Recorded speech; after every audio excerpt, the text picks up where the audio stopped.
Let me start by welcoming you and introducing you to the channel. Welcome to You Medics, a health learning platform that focuses on medicine, including clinical history taking, physical examination, clinical conditions, and more. Basic clinical sciences will also be delved into. Let us build an amazing community of super awesome people like you so that we can share our ideas, have some great discussions on medical topics, and learn from each other. If this sounds fun, kindly subscribe. The sole aim of a health practitioner is to provide the best possible care for his or her patient. This includes accurately diagnosing the patient's condition, addressing their health concerns, and developing an effective treatment plan tailored to meet their needs. And the approach used is clinical method. Clinical method is a systematic approach used by healthcare professionals to diagnose and treat patients, of which clinical history taking is its first component. For the patient history, it involves gathering a comprehensive medical history from the patient, including the current symptoms, the past medical history, the family history, and any other relevant social factors. A good clinical history taking is the first important step in diagnosis, and the history can be used to understand the patient's presenting issue. And taking a good clinical history alone can lead to final diagnosis in 60 to 80%. Always listen to the patient, they might tell you the diagnosis. And also, open-ended questions and closed-ended questions will be used, where the open-ended questions are often patient-centered and the closed-ended questions are often disease-centered. The components of clinical history taking are the patient demographics, the presenting complaints and duration, the history of presenting complaints, the on-direct questioning, systemic review, past medical and surgical history, drug and allergy history, family history, and the social history. These are the components of the clinical history taking. Before taking the clinical history, you introduce yourself, establish rapport with patients. For history taking, use the mnemonic WII. You wash your hands or sanitize hands. Introduce yourself. You greet the patient. Tell the patient your name, who you are, what you are to do, and explain what it involves. Seek for informed consent and assure patient of confidentiality. You don't identify the patient by asking of the name and the age. For example, I am XY, a medical student at AB University. I have been tasked by my supervisor to take history from you. It will involve me asking you questions tailored to know reasons for your complaint and possible interventions that can be done. The sincerity of the answers will be of great help. Your privacy and confidentiality is also assured. Please do I have your permission to continue? You wait for the patient to give you consent, then continue by saying, please let me start by knowing your name and age. Also use this as an opportunity to take the rest of the demographics by asking the religion of the patient, the occupation, marital status, address, and sometimes you ask of any use of National Health Insurance Scheme and whether it's active or not. The next component is presenting complaints and duration. Presenting complaint, that is the primary reason the patient has come to the facility. So use single open-ended questions to ask patient to tell you about their problem. Be patient-centered and listen as the patient tell you about their problem or diagnosis as stated by William Osler.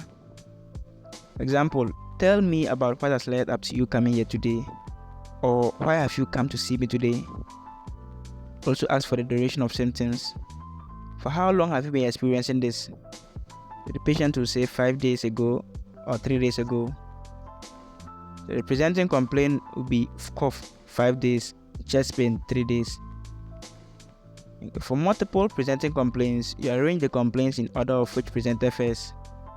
For example, cough 5 days, chest 3 days, reduced level of consciousness 2 hours. After the presenting complaints, differential diagnosis should be in mind. And when presenting your findings, patient presented with a 3-day history of chest pain or patient presented with chest pain of 3-day duration. You note that you record the patient's own words. It is generally not advisable to use medical jargons to replace patients presenting complaints. because the medical jargons may not accurately convey the patient's symptoms and experiences. The next component is history of presenting complaints. Here you focus on the 3 C's. C. Characteristics of the complaint, the cause of the complaint, whether the complaint has improved, worsened, or is constant. The care, the interventions done at home. The characteristics for pain, use Socrates to characterize it. For cough, use Nosat. For vomiting, Focopif. Socrates, S. The site. Is it localized, generalized, unilateral, or bilateral? And let patient use tip of finger to point to the site. O is for onset. Is it sudden or gradual? C. Character of the pain. Is it sharp, dull, tightening, or burning? R is for radiation. Does it radiate to any part of the body? Or whether it's down the arm, across the back?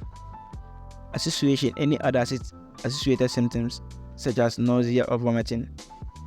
The timing. Whether the pain changes through the day. Is it constant, fluctuant, or episodic? The exacerbating and alleviating factors. Whether the pain exacerbates during exertion or breathing, and whether it alleviates at rest or after taking medication. The severity on a scale of 1 to 10, with 10 being the worst. Sometimes, to know severity, you ask patients if the pain has impaired the patient's activities of daily living. For cough, Nosat. N is the nature. Is it dry or wet? O. Onset, sudden or gradual? S. Sputum production. And also asks of the color of the sputum. A is association, whether it's associated with any symptoms such as fever, shortness of breath, or wheezing. T. Timing, whether they mostly cough at night or day. T is the triggers through such as allergens, smoke, cool air. And the severity. Does the cough impair patients of daily living? For vomiting, Focopif. F is the frequency, the number of times vomited. O is the onset. C. Color. Is it black tinged, green? C. Content. Is it mucoid, the food content, or is bile? O is odor. Is there any abnormal odor? P. Projectile and non-projectile or non-projectile. Is it effortful or effortless? Is there any associated symptoms? And the volume, the estimated quantity of vomitus. Any exacerbating and alleviating factors, and also the severity of the vomiting. Okay. When presenting the findings, you focus on this. Is there any known chronic illness? If yes, is patient compliant to the medication? Was patient clinically well, or was he in a usual state of health before the complaint started? What patient was doing, or what she did before patient symptoms started? The characteristics, the care. Is this the first episode experienced by a patient, and also the cause? For example, patient who is a known hypertensive and has been compliant to medication was in a usual state of health until 2 days ago. While lifting a load, she suddenly began to experience persistent, sharp chest pain located in the central part of her chest. The pain radiates to her left arm and jaw and is associated with nausea and excessive sweating. The pain worsened with exertion but alleviates at rest. The patient did not attempt any home interventions. She mentioned having experienced similar but less severe episodes in the past, which was attributed to anxiety. The pain has progressively worsened over the last 48 hours, so patient rushed here for further evaluation and management. The next component is on-direct questioning, ODQ. And close-ended questions are used and be disease-centered. Questions are asked to rule out or rule in, and also to know if there are any complications. And questions should be asked based on the differentials in mind. So with the ODQ, we focus on the 2 C's: the cause, the symptoms, and sometimes risk factors of the differential diagnosis in mind, and the complication of the diagnosis made. Note that diagnosis should be made after the ODQ. The next component, systemic review.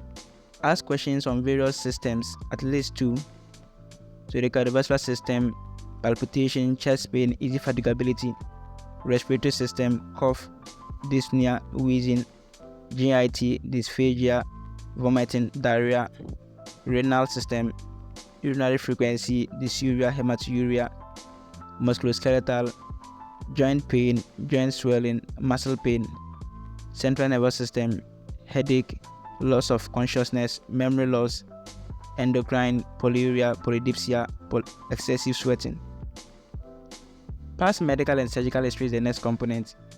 You ask of any known chronic illness such as hypertension, diabetes mellitus, asthma, sickle cell disease, epilepsy.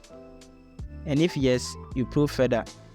Ask if where they were diagnosed, when they were diagnosed, how it was diagnosed, whether it's clinically diagnosed based on blood tests, imaging, or any invasive procedure. Ask if the underlying cause if known. And ask if they attend hospital for follow-ups. And also complication, whether the condition results in any undesired effects. For example, stroke as a result of hypertension and diabetic nephropathy as a result of diabetes mellitus. You ask of the past hospitalization, any past blood transfusion, any surgical history, and if yes, what procedure was done, the timing when they had the procedure, the surgeon who performed the procedure, indication, why the procedure was performed, complications, whether the surgery resulted in any undesired effects such as infection, bleeding, or pain, and follow-up, whether they continue to see their surgeon. The next component is drug and allergy history. And what long-term medication is patient on? If patient is on any medication, you ask of the name of the medication, the dose, the dosage, the route of administration, the prescriber who initially prescribed and who now prescribes, the indication and any side effects. Also ask of the medication taken for current complaint and any herbal medication taken. If yes, the name of the herb, the frequency, that's the number of times taken, the volume, the estimated quantity, indication, why the herbal medication was or is taken, and any complication. And is there any known allergy? The next component of the history taken is the family history. Any known chronic illness such as hypertension, diabetes, etc. in the family. The living family members ask of their health and their age.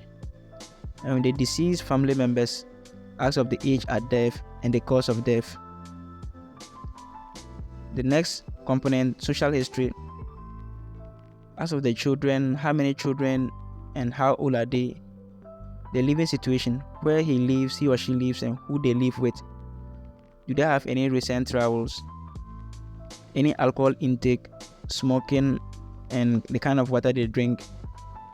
The vocation, education, the occupation, and the source of income.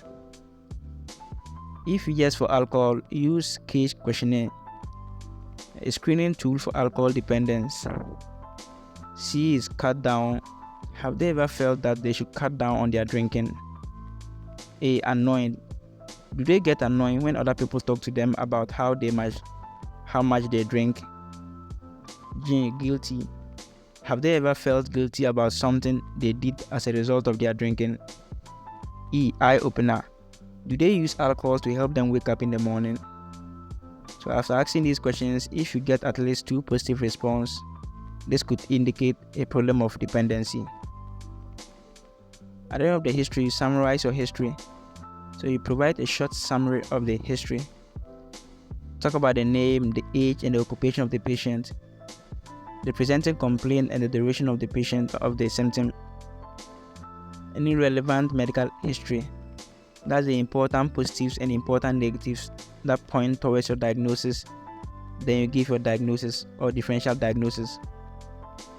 Also note that most often the risk factors of your diagnosis should be asked in the social history, the past medical and surgical history, the drug and allergy history, and the family history to help know all the risk factors associated with the condition.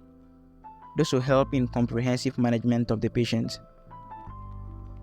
Since history taking is essential for diagnosis and eventually interventions done for patient, history taking skills should be enhanced or mastered, which will help in good history taking.